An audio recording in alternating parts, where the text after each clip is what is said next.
Les pido, hermanos, que me acompañen en oración.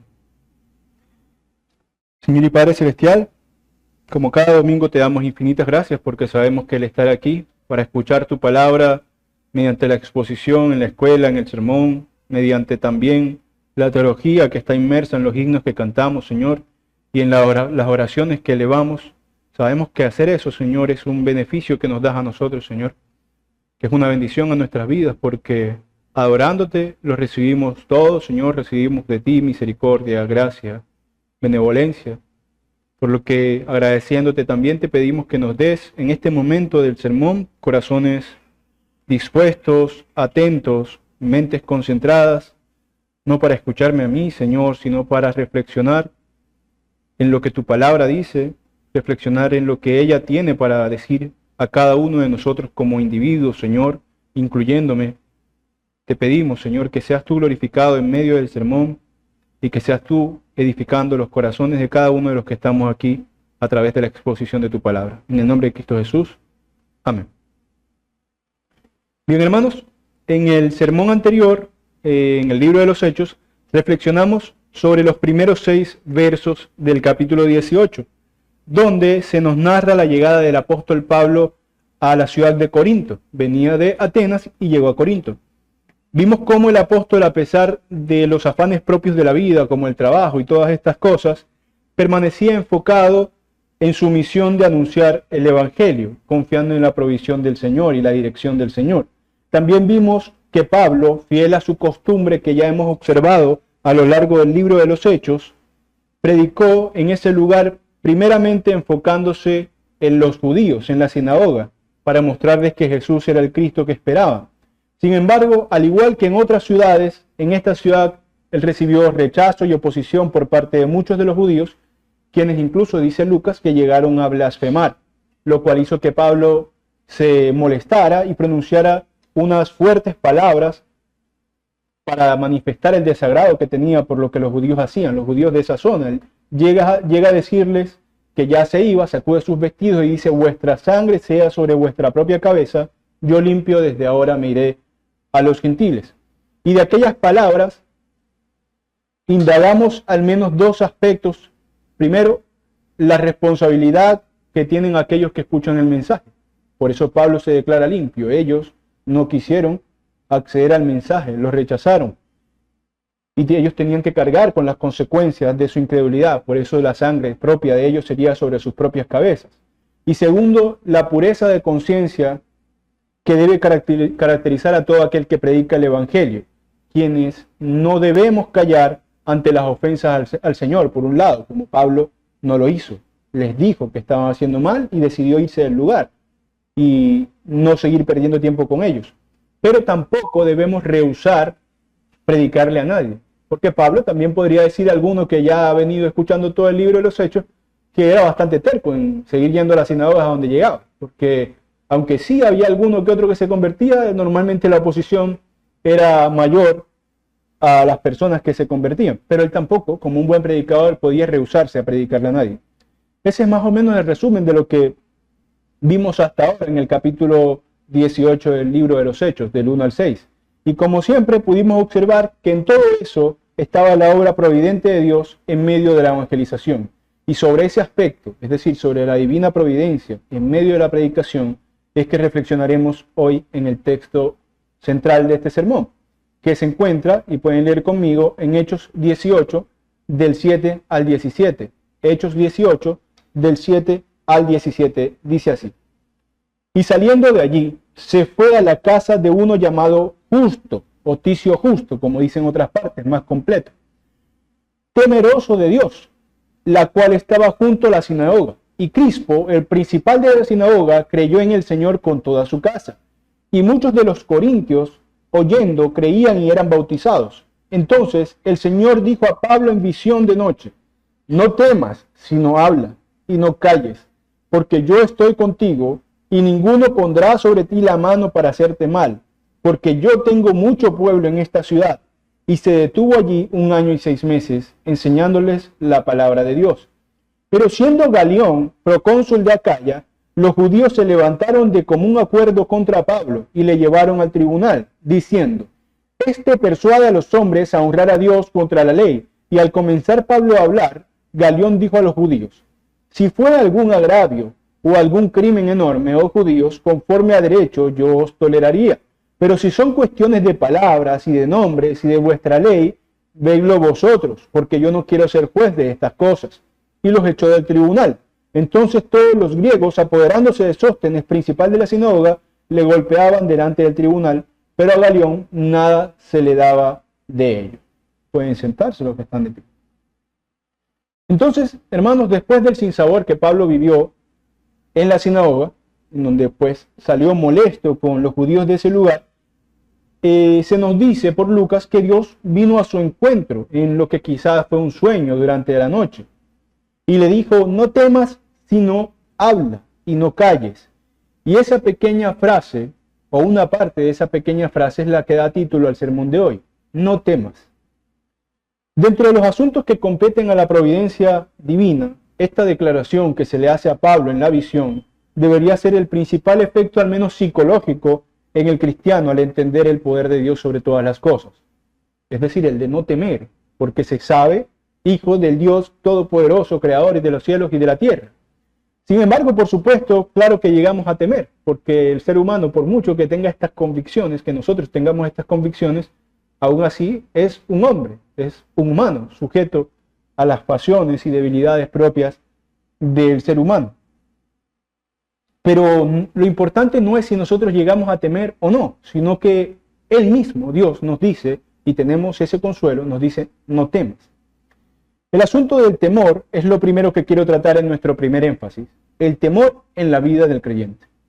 Normalmente, hermanos, cuando leemos no solo los evangelios o los hechos, sino cuando leemos las escrituras y nos encontramos con las maravillosas hazañas de los personajes bíblicos, nos producen con toda razón admiración. Y por supuesto sabemos, y cuando leemos las historias nos damos cuenta de que todos estos personajes suelen tener momentos de debilidad, pero nos enfocamos no en esos, sino que nos enfocamos en sus proezas. De hecho, hay varones bíblicos de los cuales no tenemos sino proezas registradas, como Daniel y sus amigos. No parece que fueran hombres débiles o que pudieran caer en algún momento, pero por el conocimiento que tenemos a través de las escrituras de la condición humana, sabemos que seguramente algo de debilidad tenían. Y realmente no quiere decir que no sean dignos de admiración. Pero si no nos enfocamos, si olvidamos que estos hombres eran eso, hombres, podríamos caer en el error de pensar que eran figuras invencibles, inmunes a las emociones humanas, como por ejemplo el miedo.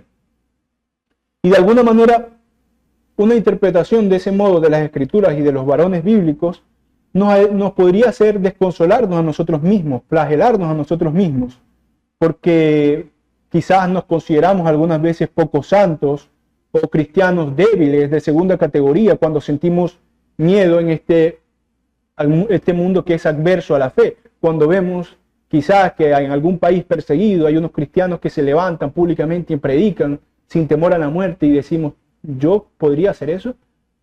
O sentimos en nuestro corazón miedo de estar en esa situación. Entonces nos desconsolamos. Pensamos que quizás no tengo una relación con Dios tan buena como la que debería.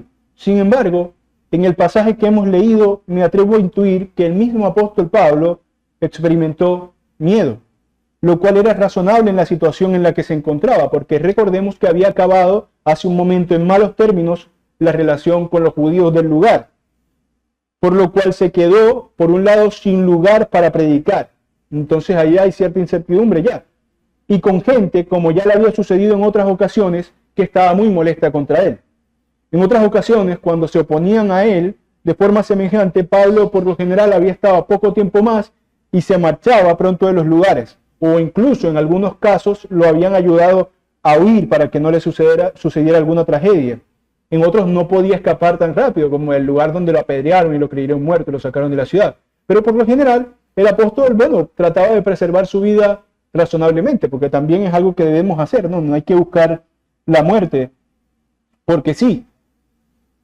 Pero en este caso, aunque no lo dice, es probable que tuviera un plan similar, que se quedara predicando ahí un tiempo y prudentemente quisiera o planeara marcharse pronto. Y Lucas dice que Pablo consiguió, sí, un nuevo lugar para predicar en la casa de un tal Ticio Justo. Y también cuenta Lucas que varias personas se convirtieron. Y todo esto puede hacer parecer que Pablo estaba tranquilo y que no tenía planes de huir o algo por el estilo. Pero la principal razón por la que me parece que sí estaba pasando por un sentimiento de temor por la situación en la que estaba, que claramente era de peligro, en otros lugares los judíos lo habían intentado matar, aquí no tendría por qué ser la excepción, es que no creo que la visión nocturna divina tuviera motivos meramente retóricos. Si Dios se le apareció diciendo lo que le dijo, fue por alguna razón, fue para consolarlo, para calmarlo. ¿Y cuál fueron las palabras que les dijo para calmarlo? No lo calmó, por ejemplo, aunque algo de eso hay, no lo calmó avisándole que iba a haber una buena cantidad de convertidos. No, lo calmó diciéndole, no temas, no temas, no calles, no creas que algo va a pasarte por hacer esto en este momento. De modo que incluso el valiente y fuerte apóstol Pablo de Tarso, el perseguidor de la iglesia, necesitó, o ex perseguidor de la iglesia, necesitó el aliento del Señor para ese momento en que tenía temor. Y esto también es algo que debe ser digno de mención. No solamente que el apóstol temió, es importante verlo por lo ya dicho, para entender que estos hombres no eran distintos a nosotros, sino que tenían las mismas debilidades, en algunos casos quizás peores, pero fueron poderosamente usados por Dios. Pero el otro aspecto que es digno de mención en medio de esto es la valentía. Pablo tenía temor, sí, pero fue valiente, porque la valentía, hermanos, es una virtud que se exhibe plenamente, precisamente en medio del temor. La valentía, por ejemplo, no es algo que se dice que Dios tiene. Dios no es valiente. Dios no es valiente no porque no tenga virtud, sino porque Él no necesita de la valentía. No hay algo que le sobrevenga a Dios sobre lo cual Él tenga que sobreponerse a pesar de su temor. No, Dios es todopoderoso, por lo tanto, no necesita ser valiente. La valentía es cosa humana porque es la capacidad de soportar el verdadero peligro, porque se sabe que soportarlo es bueno y honroso. Y que evitar el peligro, en algunos casos, es deshonroso, es cobarde. Es una cuestión humana, la valentía, porque el temor es una cuestión humana. Por ejemplo, me sería deshonroso no dar mi vida por la de mi esposa o por la de mi hija si la situación me lo demandase de forma inevitable. No es que no tema cierto sufrimiento, no es que no tema recibir cierto dolor, es que la valentía, la virtud, me demanda que por el amor que les tengo y por la responsabilidad que tengo para ellas, yo estoy moralmente obligado a dar mi vida, a ponerme en peligro por ellas, es decir, a no ser un cobarde. No es la ausencia del temor, sino la virtud que me hace sobreponerme a él. Entonces no debemos sentir vergüenza del temor. El temor es parte regular de la experiencia humana y no somos peores cristianos por sentir temor incluso de las consecuencias de ser pública y orgullosamente cristianos. Si yo siento que manifestarme en este mundo como cristiano me puede dar consecuencias negativas y eso me da miedo, no significa que desconfío del Señor. Pecaría, por ejemplo, si lo negase, pero no por sentir temor, porque lo que se espera de un creyente no es que no tenga temor, es que sea valiente. Algo le dice sobre eso Dios a Josué, recuerda, esfuérzate y sé valiente. Eso es lo que se le pedía, no estar libre de temor, porque el temor no es un defecto, no es un pecado, pero la cobardía sí es un vicio que puede degenerar en pecado, como el caso del apóstol Pedro. Recuerden que el apóstol Pedro negó al Señor, negó a Dios, negó a Cristo, porque tuvo miedo. El problema no fue que tuvo miedo, es que no se sobrepuso ese miedo, fue un cobarde y cometió un pecado.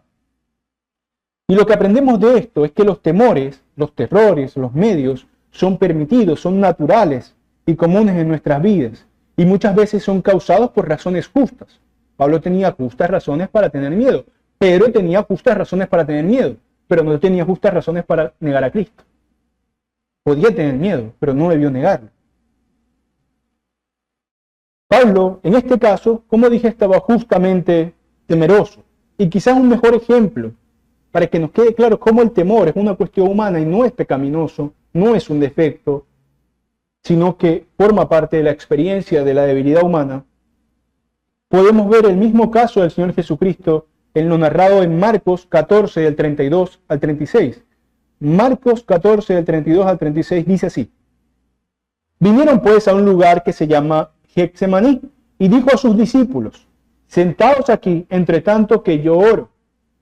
Y tomó consigo a Pedro, a Jacobo y a Juan, y comenzó a entristecerse y a angustiarse. Y les dijo: Mi alma está muy triste hasta la muerte. Quedaos aquí y velad. Yéndose un poco adelante, se postró en tierra y oró que si fuere posible, pasase de él aquella copa. Y decía: Abba, Padre, todas las cosas son posibles para ti. Aparta de mí esta copa. Mas no lo que yo quiero, sino lo que tú. Hágase tu voluntad, dice Jesús. No hay nadie en este mundo más justificado que Jesucristo en el Getsemaní, quien era verdaderamente Dios, pero también verdaderamente hombre, para haber sentido temor. Jesús acá sintió temor. Dice que estaba angustiado, turbado, hasta la muerte. Estaba lo más asustado que alguien podría estar. No podría expresarlo con palabras. Él lo dice así: estoy turbado hasta la muerte, en otro evangelio. Y sabemos que a pesar de eso, Jesús es impecable. Él no cometió pecado. Lo importante acá no fue el temor de Jesús, sino que él siguió con determinación en el cumplimiento de su misión. Yo creo que esto es suficientemente motivo para entender que no hay maldad, no hay vicio en sentir temor, sino que lo decisivo es lo que hacemos con él. Las cosas que nos causan temor en esta vida pueden ser reales y justificadas, pero no debemos detenernos por ellas, porque, como diría las Escrituras, nuestro galardón es más grande que la muerte y la persecución. De hecho, el Señor dice que bienaventurados somos cuando por su causa somos perseguidos, matados. Y este es un consuelo para todos, para el creyente que está en Cristo y para el incrédulo que tiene la seguridad de que si se acerca a Cristo, será librado del poder de sus temores sobre su vida. No será librado del temor, no. Como Pablo seguramente no lo fue, como Elías seguramente no lo fue, como Juan el Bautista seguramente no lo fue, pero será librado cualquiera que se acerque a Cristo del poder que tiene el temor sobre nuestras vidas, porque ya no nos gobiernan, no nos debe gobernar nuestras pasiones, sino la mente de Cristo.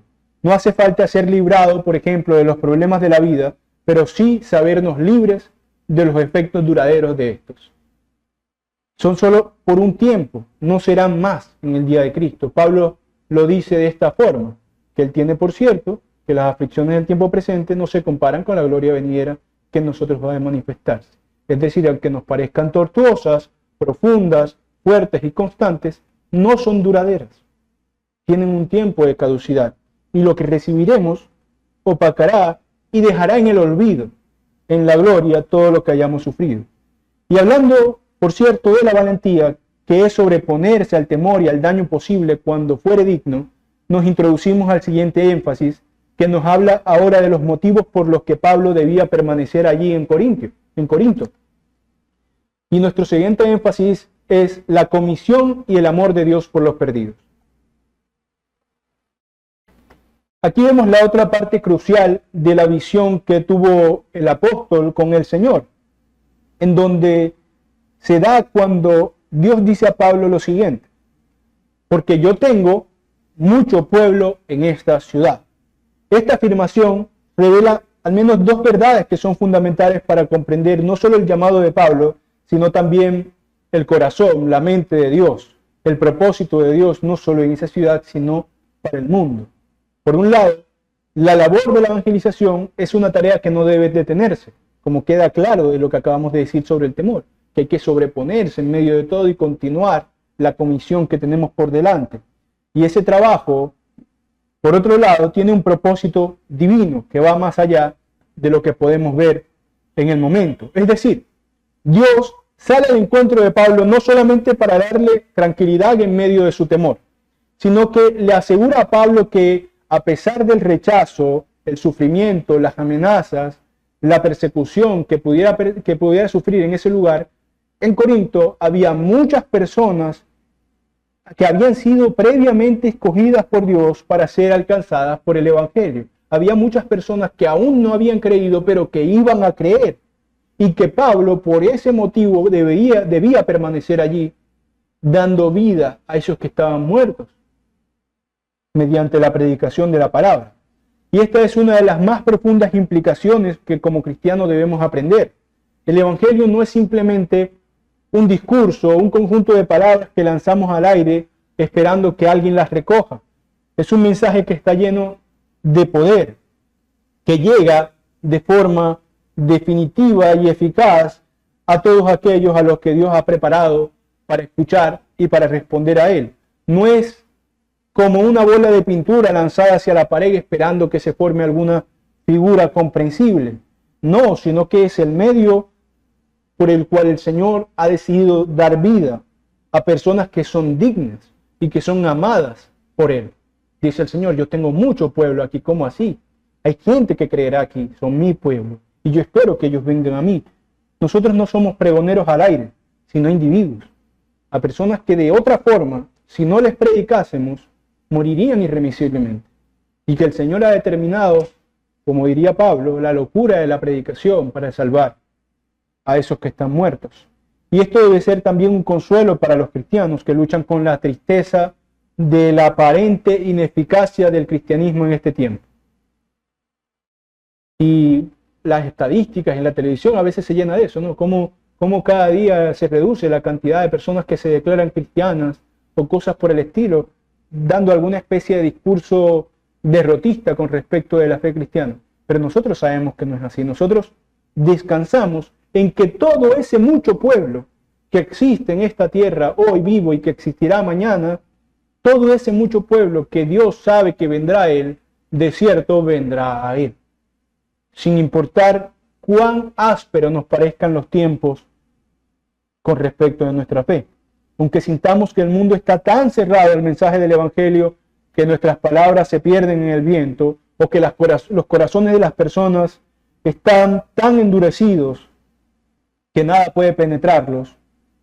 Por cierto, se leía en la clase aquel verso que dice que la palabra penetra hasta el hueso, hasta el tuétano. Aún si pensamos que está tan endurecido esos corazones de piedra de los incrédulos que nadie pudiera penetrarlos, Dios le recuerda a Pablo y por consiguiente a nosotros mismos que Él ha preparado un pueblo en esa ciudad, que hay en medio de la maleza mucho trigo que es suyo. Y eso, así como era cierto para Pablo y para Corinto, es cierto para nosotros y para los lugares en donde vivimos y predicamos. Dios no hace excepciones en su amor por los perdidos. Dios ama a la humanidad, a las criaturas que ha hecho. Y sin importar la maldad, el rechazo, la dureza de los corazones humanos, porque si pensáramos que esas cosas importan para ser salvados, entonces nadie sería salvo. Si nadie podría ser salvado porque ha sido muy duro, o porque ha sido muy malo, o porque ha maldecido, o por tal o cual pecado, entonces nadie podría ser salvo. Pero sin importar todas esas cosas, Él sigue amando a aquellos que no han venido a Él. Su amor es más grande que cualquier obstáculo, aún que nuestros corazones endurecidos. Y la razón por la que Pablo debía seguir predicando entonces, incluso cuando enfrentaba una gran oposición, no era porque pensara que el éxito que iba a tener en su misión dependía de él y de su capacidad para expresar coherentemente las verdades del Evangelio, sino porque Dios le había dado la seguridad de que su trabajo no era en vano y de que aún no había terminado la obra que él había dispuesto en ese lugar.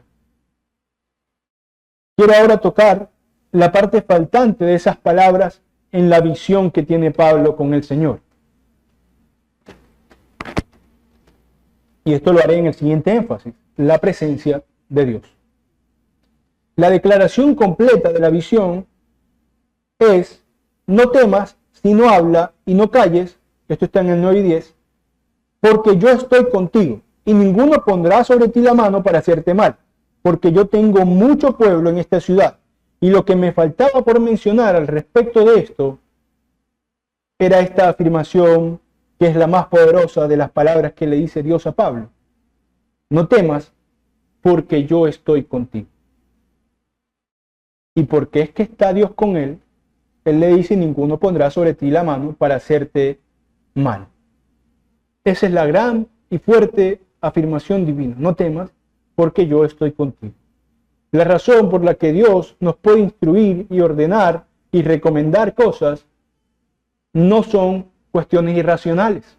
Por ejemplo, la razón por la que yo puedo descansar en mi trabajo, me refiero en lo trabajoso de la vida, en las dificultades, en el dolor, cuando Jesús me dice, venid a mí los que estáis trabajados y cargados y yo haré descansar, no es irracional, sino porque yo puedo descansar en esas palabras porque entiendo quién es Cristo y entiendo que las palabras que Él profiere no están vacías, no son producto de un hombre arrogante que cree poder hacer lo que no puede hacer, sino que son las palabras proferidas de Dios mismo, que en ellas hay verdad.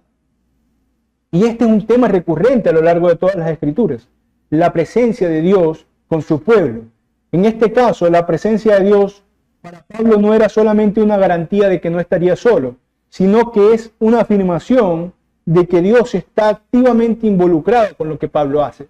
Cuando Dios le dice, yo estoy contigo, no solo le dice, bueno, te acompaño para protegerte, sino que le dice, yo valido, yo apruebo lo que tú estás haciendo. Lo que tú estás haciendo es lo que debes hacer.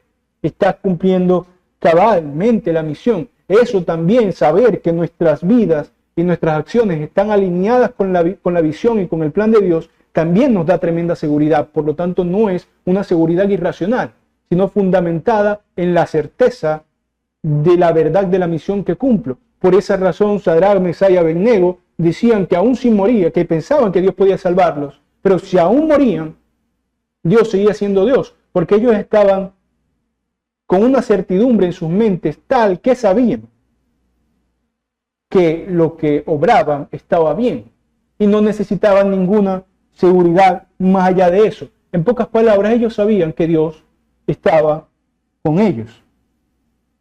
La presencia de Dios no solo implica cercanía, también implica respaldo, protección, dirección. La razón por la que Pablo podía estar sin temor en ese momento es porque Dios mismo le garantizó que podía estar, porque tenía la palabra de Dios prendada sobre esa promesa. Recuerden que el autor de Hebreos dice sobre estas cosas que Dios, no teniendo nada más grande por lo cual jurar, jura por sí mismo. La palabra de Dios en sí misma es la prenda más grande por la que puede jurarse. Pablo tenía la certeza porque Dios dijo que así sería. Dios dice, y así es, diría el profeta Isaías. Pablo hizo suyas estas palabras, porque en Romanos 8:31 dijo, ¿qué pues diremos a esto? Si Dios es por nosotros, ¿quién contra nosotros? Seguramente recordando aquellas palabras que le dijo Dios en visión, en ese continuo e interminable aprendizaje que tenemos en nuestro peregrinaje cristiano, en donde cada día, con el conocimiento de Dios, o sea, aprendiendo de Él, nos fortalecemos más. Él las hizo suyas y se las dio a los romanos. ¿Qué pues diremos a esto? Si Dios es por nosotros, ¿quién contra nosotros? ¿Cuán grande impacto tuvo este conocimiento de Dios en la vida de Pablo, que arropó esa promesa no solo para sí, sino para nosotros? Y en ese caso particular en el que estaba Pablo en Corinto, Dios lo guardó del peligro de muerte. Pero esta compañía divina va más allá de eso, va más allá de protegerlo de la muerte, ¿o no? Porque incluso Pablo moriría producto de su misión en el futuro. Pablo sabía que en eso no consistía la promesa de Dios. En ese momento sí le había dicho, nadie pondrá su mano sobre ti para dañarte, pero la compañía de Dios iba más allá de eso. Dios no le está prometiendo que la vida sería fácil, ni que nunca más habría adversarios. Ni siquiera le está prometiendo que nunca caería de alguna manera por causa del Evangelio, como de hecho lo hace. Más bien le está asegurando que en medio de estas adversidades, Dios estaría a su lado. Y en este caso particular le salvó la vida, pero aun cuando en futuras ocasiones no salvara su carne y sus huesos, aún así podría Pablo en el futuro recordar esas palabras: no temas, porque yo estoy contigo. Y esto es crucial, hermanos, para entender cómo funciona la vida cristiana. Los cristianos no somos inmunes a las dificultades, así como no lo somos al temor, no somos inmunes al fracaso, ni a las persecuciones, ni a las injusticias, ni a la muerte, pero sí somos invulnerables, invencibles contra la derrota definitiva. Nada puede frustrar los planes de Dios para nuestras vidas porque Él está con nosotros. Y esto me lleva al último énfasis de la reflexión. Dios prepara y garantiza la victoria.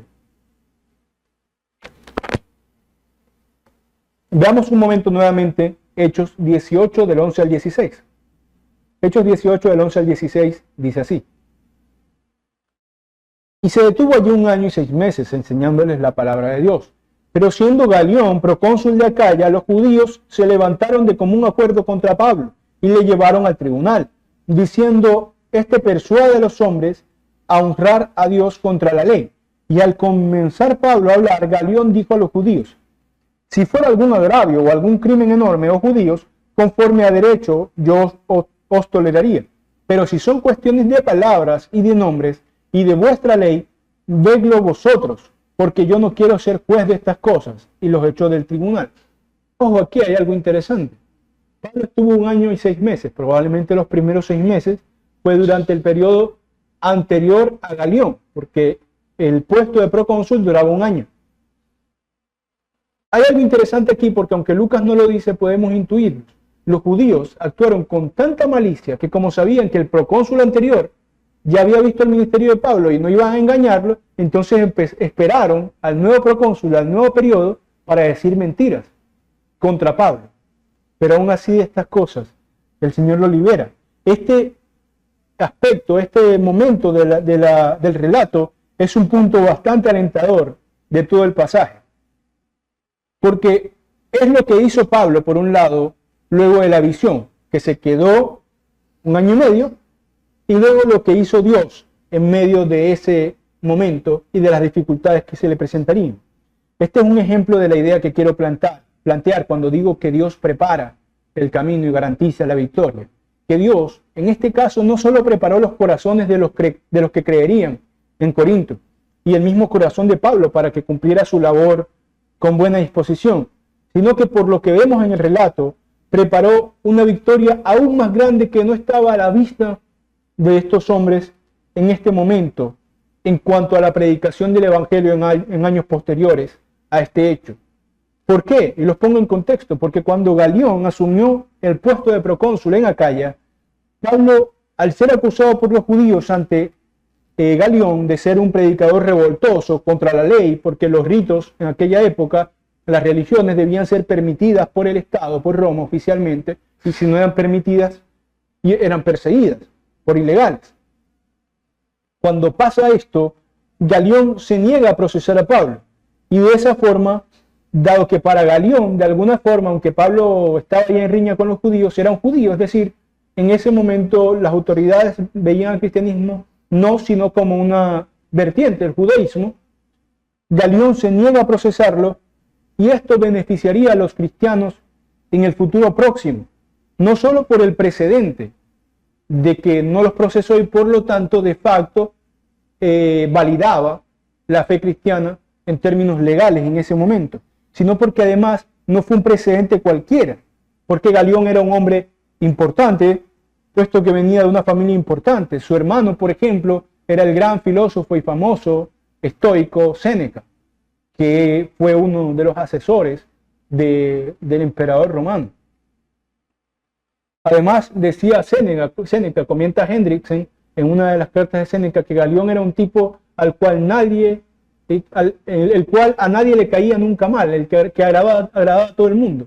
De alguna manera, incluso la mala actitud de Galión, porque vemos que cuando golpean a uno de los principales de la sinagoga se hace el ciego, el desinterés de Galión por estas cosas fue usado por Dios para que en el futuro el Evangelio, o al menos por unos cuantos años, no solo durante el periodo de Galión, sino durante el periodo entero de ese mismo emperador, el cristianismo tuviera un estatus de libertad religiosa y pudiera ser predicado y avanzara no solo por el imperio, sino por el mundo. De modo que históricamente este es un momento en donde Dios utilizó las circunstancias políticas y sociales para garantizar la libertad religiosa. Lo que pasó allí fue más grande que solo Pablo siendo librado de muerte o de cárcel. Lo que pasó allí fue el uso del sistema del mundo por parte de Dios Todopoderoso, que tiene a todos en sus manos, para garantizar en los subsecuentes años que la fe cristiana fuera libremente predicada. Y esto probablemente permitió que la obra de Pablo y de muchos otros cristianos prosperara durante varios años sin obstáculos, por lo menos del gobierno. Serían obstáculos civiles, de gente que no les gustara lo que decía y cosas así, pero no eran perseguidos por el gobierno. Aunque los judíos intentaran usar las autoridades en su contra, Dios usó providencialmente el mismo sistema para proteger a su siervo y abrir las puertas para el evangelio. Y esto nos enseña algo muy importante, hermanos. A pesar de los momentos de adversidad que podamos vivir cuando seguimos el llamado de Dios, Él asegura que nuestra labor no será en vano y no será detenida. Por lo tanto, y esto es cierto en aquella época y es cierto hoy a pesar del gran poder que el Estado acumula para sí cada día, no debemos temer ni a gobiernos, ni a políticos, ni a leyes, ni a magistrados, porque los planes de Dios prosperarán de forma indetenible y cierta. Aun si se instaura, como dicen algunos, un nuevo orden mundial que perseguirá ferozmente a la iglesia, las puertas del Hades no prevalecerán contra la iglesia. Como dije, Él prepara el camino para nuestra victoria, que es su victoria. Y aun cuando el resultado inmediato no se vea como una victoria en términos mundanos, Dios garantiza que su voluntad se cumplirá y nos invita a ser partícipes de su propósito eterno.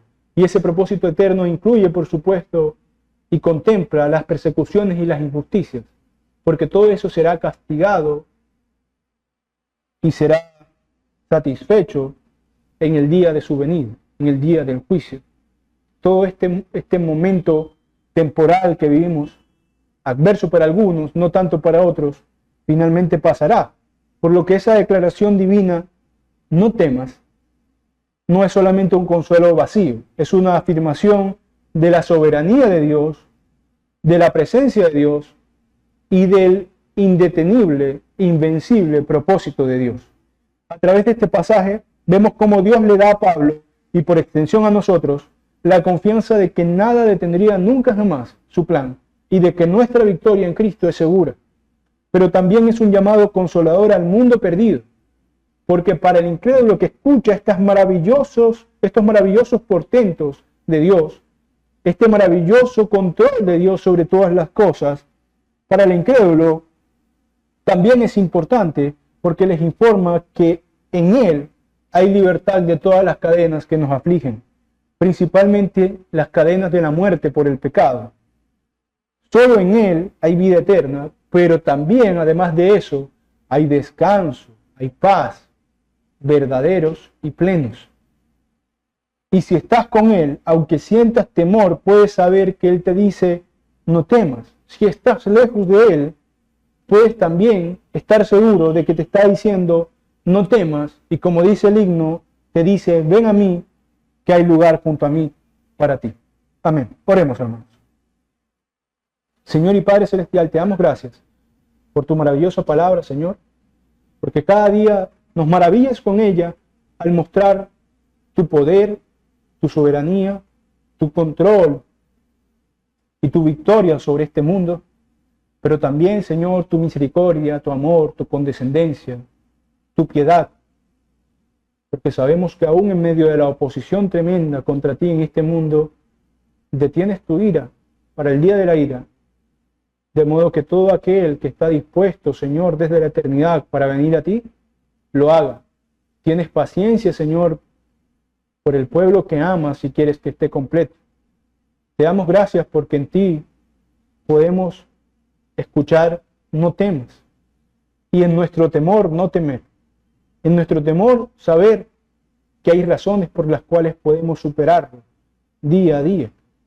Podemos mirar a la cruz cada vez que lo sintamos y sentirnos consolados, Señor, descansados de nuestros trabajos y liberados de nuestras cargas. Sé tú edificando nuestros corazones con estas palabras y glorificándote en cómo adoramos tu verdad, tu voluntad y tu ser. En el nombre de Cristo Jesús oramos. Amén.